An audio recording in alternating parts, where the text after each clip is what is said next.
دل درد سے خالی نہیں۔ قسط نمبر 3۔ محمد کی نظریں نوال کی سرخ ہوتی ناک پر تھیں، جنہیں محسوس کر کے نوال کو اور غصہ آیا۔ بھول بھی گئی ہیں؟ جب میں نے آپ سے پوچھا تھا کیا میری دوست بنیں گی تو جواب میں آپ خاموش رہی تھیں۔ اب مشرق میں لڑکیوں کی خاموشی کا مطلب ہاں ہی ہوتا ہے۔ اگر تم اپنی آنکھوں کا استعمال بھی کر لیتے تو جان جاتے میری خاموشی میں ہاں نہیں تھی، کیونکہ میں تم سے بات بھی نہیں کرنا چاہتی تو دوستی کیسی؟ اب پہلی اور آخری مرتبہ بتا رہی ہوں، اپنے کام سے کام رکھا کرو۔ ادھر کرو میرے باسکٹ اور شرافت سے اپنا راستہ ناپو۔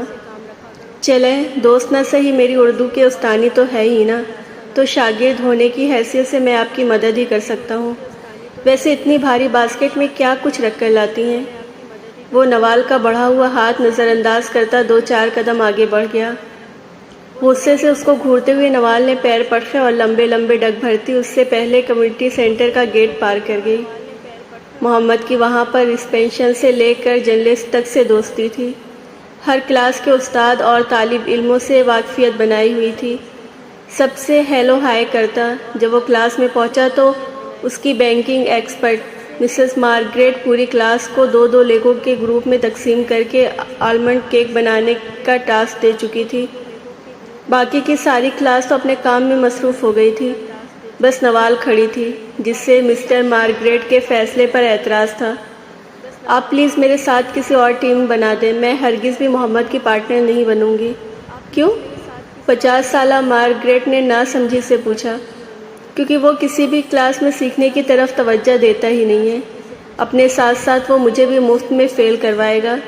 مس نوال، پورا ہفتہ آف رہنے کے بعد یہ اپنی سزا ہی سمجھو۔ چلو اب شاباش، اپنا کام شروع کرو، تم لوگ پیچھے رہ گئے ہو۔ مارگریٹ سے مایوس ہو کر نوال واپس اپنے کاؤنٹر پر آئی، ایک نظر محمد کو گھورا۔ کیپ کے نیچے کالی موٹے عددوں والی اینک میں محمد کی آنکھیں ضرورت سے زیادہ بڑی نظر آئی تھیں۔ مارگریٹ نے اپنی ہنسی چھپائی۔ محمد نے اس کی باسکٹ لا کر کاؤنٹر کے اوپر رکھ دی۔ ویسے مجھے اندازہ نہیں تھا آپ مجھے اس قدر ناپسند کرتی ہیں۔ محمد کی آواز کو نظر انداز کرتی وہ کاؤنٹر کے درازوں میں سے مطلوبہ چیزیں نکالتی رہی۔ میں تو بچپن سے ہی لوگوں کے روڈ رویوں کی عادی ہوں، پھر جب مجھے کوئی یہ احساس دلاتا ہے کہ میں ایک مکمل نارمل انسان ہوں تو بہت دکھ ہوتا ہے۔ اب کی بار وہ ٹھٹک گئی، ہاتھ میں پکڑا بڑا سا باؤل ایک طرف رکھ کر پیچھے مڑی۔ تاثرات اکثر بدل چکے تھے۔ اب نارملٹی ڈھونڈنے کی نیت اس نے محمد کے سر پاؤں تک جانچا۔ گھسی ہوئی جینس، ملی ماؤس والا سرخ اونی سویٹر، پیروں میں بھاری بوٹ، کلین شیو، چہرے پر ساری توجہ آنکھیں گھیر لیتی تھی۔ چوڑے شانے دراز قامت پر اپنی باتوں سے پورا بنا بنایا گدھا لگتا تھا۔ میرا تو ایسا کوئی مقصد نہیں تھا، سچ بات تو یہ ہے مجھے تم اچھے خاصے مقبول انسان ہی لگتے ہو، بس سر بڑا کھاتے ہو اور باتیں بھی کبھی کبھار کھسکے ہوئے سی کرتے ہو۔ نوال کے چہرے پر ہمہ وقت رہنے والے تاثرات میں کمی ہوئی دیکھ کر محمد کی ہمت بندھی۔ اصل میں بچپن میں بہت دیر سے باتیں کرنا شروع کی تھی، اسی خوشی میں کبھی کبھی بہت زیادہ بول جاتا ہوں، ورنہ یقین کریں سارے رشتہ دار میرے والدین کو مبارکباد دے کر گئے کہ بیٹا تو گونگا ہے۔ نوال کے ہونٹوں پر بے اختیار مسکراہٹ دوڑ گئی۔ محمد، کیا خیال ہے اب کیک بنائیں؟ سارے لوگ اتنی اسپیڈ سے آگے نکل گئے ہیں، ہم لوگ پکے فیل ہونے والے ہیں۔ ہم لوگ کبھی فیل نہیں ہوں گے، قطعی انداز میں کہتے ہوئے محمد کے لہجے میں کچھ ضرور تھا جس نے نوال کو اس کی طرف دیکھنے پر مجبور کر دیا۔ گڑبڑا کر محمد نے کہا، میں بہت تیزی سے انڈے اور مکھن مکس کر سکتا ہوں، چینی کو بھی 2 منٹوں میں یکجا کر دوں گا، جیت ہماری ہی ہوگی۔ اچھا دیکھتے ہیں، آثار تو ہار کے ہی ہیں۔ وہ ملانے والے سارے اجزاء اس کے سامنے رکھتی گئی، جنہیں وہ اپنے کہنے کے مطابق منٹوں میں تیار کر کے اسے پیش کرتا گیا۔ یہ الگ بات کہ اس کا سویٹر، ہاتھ، چہرہ، کاؤنٹر، فرش، ہر طرف میدا ہی میدا نظر آ رہا تھا، پھر بھی دونوں پورے وقت پر ایک کیک اوون میں رکھ چکے تھے۔ اس سے تھوڑی تسلی کے بعد رخ کاؤنٹر کی طرف کیا تو گہری سانس بھر کر رہ گئی۔ انڈوں کے چھلکے، بادام کے چورے والے خالی پیکٹ، آٹا، چینی یہاں سے وہاں ہر طرف بکھرے تھے، اور عین کاؤنٹر کے اوپر بیکنگ پاؤڈر کا جار الٹا پڑا تھا۔ مسٹر مارگریٹ نے دوسرے سبھی کاؤنٹر کی جانب اشارہ کر کے خاموشی سے ان کو شرم دلوائی۔ نوال نے محمد کو دیکھا، جس نے جواب میں سینچ اور اسپرے دیکھ کر پوز مارا۔ جب تک کیک تیار ہوا دونوں صفائی ہی کر پائے تھے، جس کے باقی ٹیمیں اپنی اپنی آئسنگ تیار کر رہی تھیں۔ مسٹر مارگریٹ کے ساتھ جزر میں اس کے ایک دوست بھی شامل تھی، جب وہ ہاتھ میں فورک اور پیپر پلیٹ لے کر اس لمبی سی میز کے قریب آئی جس پہ سبھی نے اپنے تیار شدہ کیک لائن سے رکھے تھے۔ سارے کیک سادہ مگر خوبصورت انداز میں سجائے گئے تھے، سوائے ایک کیک کے جو سائز میں سب سے بڑا تھا۔ سیدھی سادھی ڈیکوریشن کے بجائے کیک کے اوپر پورا باغیچہ بنا ہوا تھا، ساتھ میں ایک طرف پوٹلی فون نظر آ رہا تھا، نیلے پیلے ہرے رنگ کا امتراز۔ جس کے علاوہ ساری کلاس اس کیک کی بازی آنے پر کہکہوں میں نہائی تھی، مگر جس کا وہ کارنامہ تھا وہ یوں سنجیدہ شکل بنائے کھڑا تھا جیسے زندگی موت کا فیصلہ ہو۔ نوال کو ہمدردی مہنگی پڑی تھی، وہ صرف مسکرا کر بولی تھی، اور محمد نے کیک کے اوپر بھی لکھ دیا تھا دوستی زندہ باد۔ آخر جیت دوستی کی ہوئی، کیونکہ دیکھنے میں وہ کیک جتنا اوٹ پٹانگ تھا، مزے میں سب سے اچھا بنا تھا۔ محمد نے شوق نظروں سے اس کو دیکھتے ہوئے جتایا۔ دیکھا پھر مسٹر مسز کا کمال؟ زیادہ بنو مت، سارے اجزاء کی پیمائش تو میں نے ہی کی تھی، ورنہ دیکھتی تم کیسے جیتتے۔ یعنی سارا کریڈٹ آپ لینا چاہتی ہیں؟ نہیں، بس اگلی دفعہ میں مکس کروں گی اور تم حمائش کرو گے۔ منظور ہے، مگر یاد رکھنا میں نے آپ کو ہرا دیا ہے۔ بعد میں سارے کیک ہال میں رکھ کر سارے ممبرز کو دعوت دی گئی۔ چائے اور کافی کے ساتھ گپوں کے دوران سارے کیک چٹ کر گئے۔ جس وقت وہ واپسی کے راہ پر زن ہوئی، اندھیرا پھیل چکا تھا۔ پارک کے ساتھ ساتھ بنے جنگلے کو تھامے وہ قدم بڑھا رہی تھی۔ ہنسی کا خول اتر چکا تھا، گہری اداسی نے ایک دفعہ پھر اپنی آغوش میں لے لیا تھا۔ جیب میں رکھے فون پہ میوزک لگا کر ہینڈ سیٹ کانوں میں ٹھوسا۔ کوئی اپنا نہیں، غم کے مارے ہیں ہم، آپ کے در پہ فریاد لائے ہیں ہم، ہو نگاہیں کرم ورنہ چوکھٹ پہ ہم آپ کا نام لے کے مر جائیں گے، تاجدار حرم ہو نگاہ کرم۔ سنسان فٹ پاتھ پر چلتے ہوئے اسے پتہ بھی نہ چلا، نہ جانے کب آنکھوں سے پانی نکل آیا۔ چہرے پر پھیلنے والی نمی کو دستانوں میں جذب کر کے منہ اور ناک اسے بھاپ نکالتی برف اور پیروں کے نشان چھوڑتی ہوئی اکیلی ہی جا رہی تھی۔ بس اکا دکا گاڑیاں آ جا رہی تھیں۔ موبائل کی بیل ہوئی، نمبر نظر نہیں آ رہا تھا، مگر کچھ سوچتے اس نے کال اٹھائی۔ ہو سکتا ہے پاکستان سے کال ہو۔ نوال زہرا؟ دوسری جانب مدھم مگر بھاری آواز میں تصدیق نہیں کی گئی تھی، بلکہ یقین سے اس کا نام لیا گیا تھا۔ کون؟ دوسری جانب اس کے سوال کو نظر انداز کر دیا گیا۔ ایک بات ذہن نشین کر لو نوال زہرا کہ آج کے بعد تم نے یہ سوچ کر آنسو نہیں بہانے کہ دنیا میں تمہارا اپنا کوئی نہیں ہے۔ ابھی وہ یہی سوچ رہی تھی کہ یہ کون تھا جس کو اس کی سوچ تک رسائی تھی۔ کون؟ تمہارے سامنے چند قدم کی دوری پر لیٹر باکس نظر آ رہا ہے۔ میکانکی انداز میں اس نے اپنے سامنے دیکھا، سرخ لیٹر باکس چند قدم کے فاصلے پر ہی تھا۔ اب وہ ڈر گئی تھی، اپنے چاروں اور نظر دوڑائی۔ لیٹر باکس پر تمہارے لیے ایک لفافہ رکھا ہوا ہے، وہ اٹھا لو۔ تم کون ہو؟ میرا نام کیسے جانتے ہو؟ میں بھلا کیوں کوئی لفافہ اٹھاؤں؟ تمہیں اگر یہ علم ہے کہ لیٹر باکس مجھ سے تھوڑا دور ہے تو یقیناً تم اس وقت مجھے دیکھ رہے ہو۔ دوسری جانب تمام سوالوں کے جواب میں خاموشی رہی۔ 15 لنک سائیڈ روڈ پر تمہارا فلیٹ دوسری منزل پر ہے۔ اگر لفافہ نہیں اٹھاؤ گی تو میں پوسٹ کر دوں گا۔ ساتھ ہی لائن بے جان ہو گئی۔ اس کے قدم تیزی سے آگے بڑھے۔ وہ دیکھنا چاہتی تھی لفافے میں ایسا کیا ہے، یا شاید فون کرنے والے کا کوئی سراغ ہی مل جائے۔ سٹریٹ لیمپ کی روشنی میں لفافہ چاک کرنے سے پہلے اس کو کئی خیال آئے تھے۔ ہو سکتا ہے کوئی دھماکہ خیر مواد ہو، ادھر میں پکڑوں ادھر کوئی بٹن دبا دے، پر ایسا کام فراز کے علاوہ کون کرے گا؟ چلو اچھا ہے مر جاؤں، اس کی بھی جان چھوٹے گی۔ مگر جو چیز اس کے سامنے آئی وہ رونگٹے کھڑے کر دینے کو ثابت ہوئی تھی۔ ایک کے بعد دوسری، تیسری، چوتھی، نہ جانے کتنی فورائے سائز کی تصویر تھی۔ مدھم روشنی میں بھی وہ ہر تصویر میں نظر آنے والے چہرے کو پہچان سکتی تھی۔ سارے جسم سے جان نکلتی ہوئی محسوس ہوئی۔ وحشت زدہ ہو کر اس نے سڑک کے آگے پیچھے نظر دوڑائی اور پھر دوڑنا شروع کر دیا۔ جنگلے کو تھام کر دوڑتی چلی آئی۔ تصویریں اس کو سینے میں بھیجی ہوئی تھی۔ پھولی ہوئی سانسوں کے درمیان سیڑھیاں پھلانگتے ہوئے فلیٹ تک آئی، کانپتے ہاتھوں سے چابی لگا کر گھمائی۔ کلک کی آواز کے ساتھ ہی وہ دروازہ ڈھکیل کر اندر داخل ہوئی۔ تبھی وہاں پر کسی کی موجودگی کا احساس ہوا۔ ہال کی بتی بجھی ہوئی تھی، مگر سیٹنگ روم سے ٹی وی کی آوازیں آ رہی تھیں۔ تو کیا فراز آج جلدی آ گیا ہے؟ بے اختیار ہاتھ میں پکڑے لفافے پر گرفت مضبوط ہوئی۔ تم بھاگتی ہوئی آئی ہو؟ اندر سے آنے والے سوال نے فراز کی موجودگی کو تصدیق کر دی۔ اس نے ہونٹوں پر زبان پھیر کر سینے میں ہوا کھینچی، دروازے تک گئی، تصویریں پشت کے پیچھے کر لی۔ وہ اندھیرا پھیل گیا تھا، اس لیے ڈر لگ رہا تھا۔ کیا تمہیں بھی کسی چیز سے ڈر لگتا ہے؟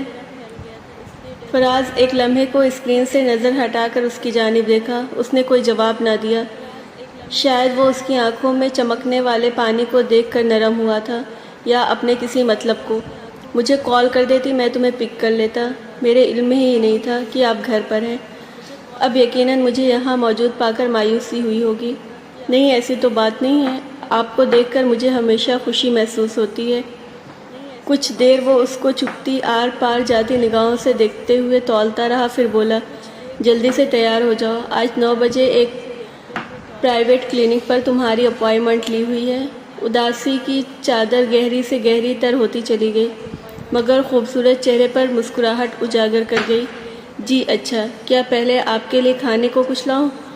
ہاں، چائے بنا دو، ساتھ میں فریج میں ڈونٹ وغیرہ لایا ہوں، وہ دے دو۔ تم میٹھا خرید کر لائے ہو؟ تو کیا جو میں نے محبت سے تمہارے لیے بنایا ہوا تھا؟ دل کی زمین گیلی ہوئی تھی، یا بھلا کوئی نئی بات کب تھی؟ جی اچھا، ابھی لائی۔ وہیں سے سیدھی کچن میں گئی۔ کچھ سمجھ نہ آیا لفافے کو کہاں چھپائے۔ واشنگ مشین کے اوپر رکھی ڈھیلے کپڑوں والی ٹوکری میں ہی نیچے کر کے رکھنے کے بعد کپڑوں سے ڈھانپ کر چھپا دیا۔ کوٹ وغیرہ اتار کر چائے رکھی، ساتھ بازار سے لائی چیزوں کو سلیقے سے پلیٹوں میں نکالا، مگر ذہن میں سارا وقت تصویر میں ہی گھومتی رہی۔ تیار ہوتے ہوئے بھی، گاڑی میں فراز کے برابر بیٹھ کر جاتے ہوئے بھی، کلینک کے ویٹنگ روم میں بیٹھتے ہوئے بھی، مگر ڈاکٹر کے سامنے بیٹھتے ہی فراز کی زبان سے ٹوٹ ٹوٹ کر گرنے والے الفاظ نے کچھ دیر کے لیے اس کو اس کا اپنا آپ بھی بھلا دیا تھا۔ پاکستان کا شاید ہی کوئی ڈاکٹر ہم نے چھوڑا ہو، اور جب سے یہ 2 سال پہلے یہاں آئی ہیں، میں ایک کے بعد ایک ڈاکٹر کے پاس لے کر گھوم رہا ہوں۔ کون کہتا تھا کہ یہ تعلیم یافتہ انسان ہے؟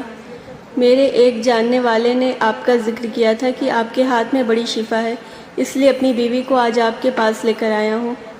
فراز کی اتنی لمبی تقریر سننے کے بعد ڈاکٹر مسکراتی ہوئی بولی، آپ کا کیا مسئلہ ہے؟ ہماری اولاد نہیں ہے، فراز چمک کر بولا۔ ڈاکٹر نے ایک نظر مجرم بنی بیٹھی نوال پر ڈالی اور بولی، تمہارا نام کیا ہے؟ وہ براہ راست نوال سے مخاطب تھی۔ تمہارا نام کیا ہے؟ وہ براہ راست نوال سے مخاطب تھی، اس لیے اس نے ڈھونڈ ڈھانٹ کر آواز نکالی، نوال۔ نوال، تمہاری عمر کیا ہے؟ 26 سال۔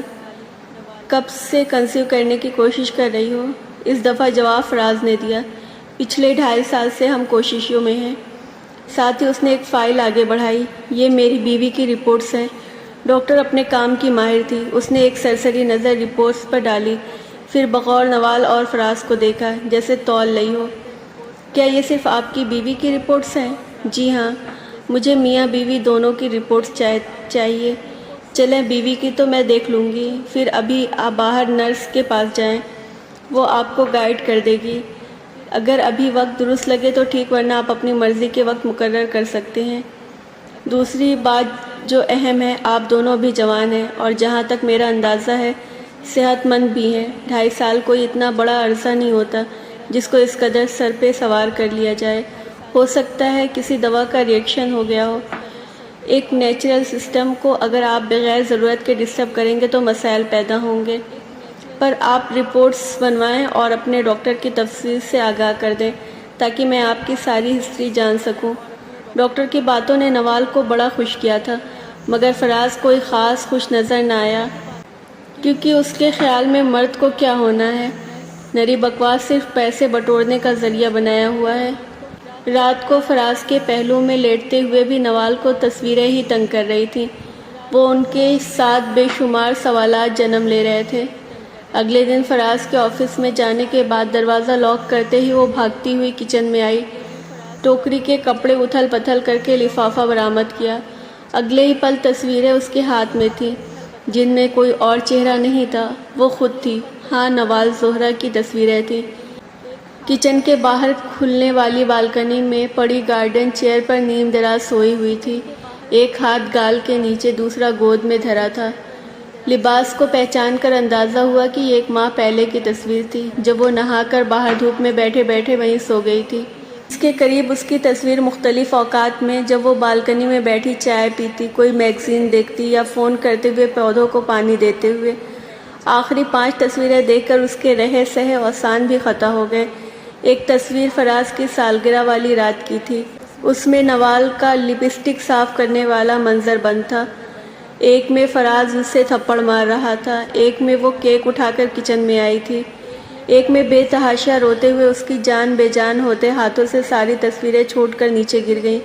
جب اس کی نظر ایک الٹی گری تصویر پر رقم تحریر پر پڑی۔